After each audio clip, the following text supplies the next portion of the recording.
بۆ ڕایگەشتی ئەمڕۆ دەستێکمان پێکهێناوە لە قەزای چەند چماڵ بۆی درێژە بە بایکوت و بە ناڕازایەکان بدەین لەسەر پاشەکەوتنی موچەکانمان. وەکو فەرمانبەران و تەندروستکارانی ناڕازی دژی پاشەکەوتنی موچەکانمانی لەبەرەوەی بە شێوەیەکی زۆر نازانەسەر و ناڕێکانە موچەکانمان پاشەکەوت کراوە بەداخەوە ماوەی 4 ساڵە ئێمە موچەکانمان پاشەکەوت دەکرێت بەڵام لە هیچ بانکێکیشا دانەنراوە و سەرەتا بە بیانووی شەڕی داعش موچەکانمان پاشەکەوت دەکرا و دواتر بە بیانووی ئەوەی کە نرخی هەرزان بۆ لە بازاڕەکانی جیهاندا ئێستا بە بیانوویی پاشەکەوت لە موچەکانی فەرمانبەراندا دەکەن و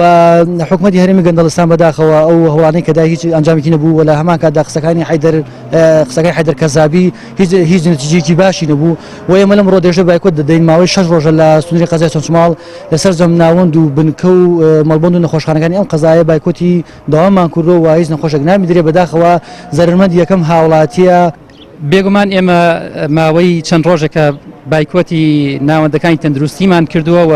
سەرجەم بنکەوت تەندروستی و نەخۆشخانە و مەڵبەندە تەندروستیەکان لە سنووری قەزای چەند چماڵ داوامی بە تەواوی تیان ڕاگیرا و هیچ جۆرە نەخۆشیەکی تیان نابینرێت و چارەسەر ناکرێت. بێگومان